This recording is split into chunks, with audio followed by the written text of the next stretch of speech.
facer 1 centímetro de solo pode tardar entre 100 e 1000 anos. Entón, a escala do que somos nós, unhas persoas, o solo non é algo renovable. Eso é super importante porque nós temos que cuidar eso por nós, tamén polos que veñen detrás, porque se non o cuidamos, vaise desfazendo, vai desaparecendo. É un recurso que perdemos. Son aforros, é un capital natural que temos que non podemos deixar que se escaralle así como así, non?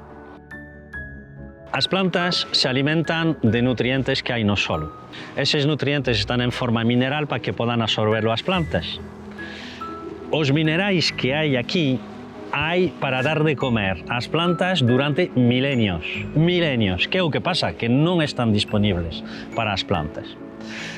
Quen fai que eso seña disponible para as plantas? Toda a vida do solo. Entón, realmente, non hai fertilidade nun solo se non hai vida. Falamos de fauna un pouco grande, insectos, miñocas, que se dedican a combinar un pouco, destrozar un pouco pues, a materia orgánica, as follas, as bostas que caen, destrozar un pouco isto e mesturarlo un poquinho. ¿Vale? Ese tipo de xente, pero non fan transformación química. Quen fai a transformación química despois son as bacterias e os fungos, que son os seres que van realmente darlle a comida ás plantas. E hai unha interacción, que eso é moi importante, unha interacción entre as plantas e esa vida. As plantas danlle de comer aos fungos e as bacterias e a cambio os fungos e as bacterias danlle de comer as plantas. De ali que a vida do solo ten unha influencia directa sobre a productividade e sobre a fertilidade dos nosos solos. Citaré simplemente como exemplo as micorrizas, que son un tipo de fungos que se combinan coas plantas e que o que fan é permitir que se multiplique a raíz. De alguna maneira, a raíz se prolonga co fungo e para multiplicar hasta 80 veces a capacidade das raíces de explorar o solo.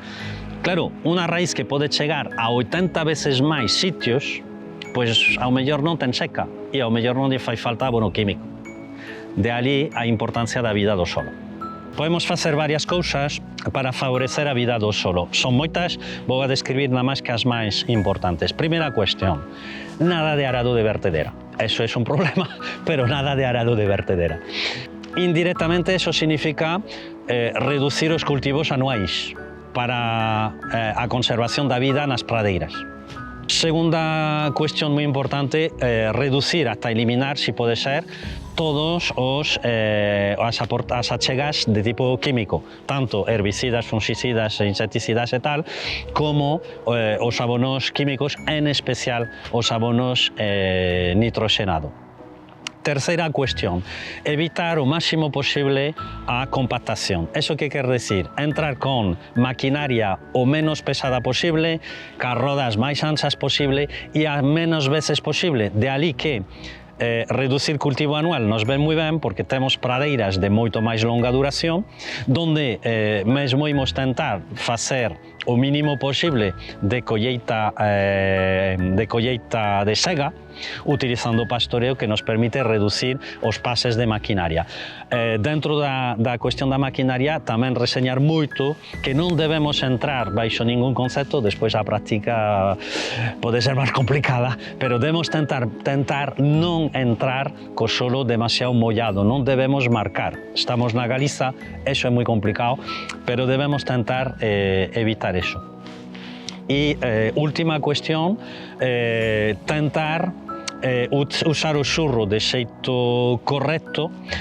Por un lado, é usar o mínimo de xurro posible. Entón, todas as situacións onde podamos privilexiar sistemas de manexo donde produzamos menos xurro serían a desenvolver.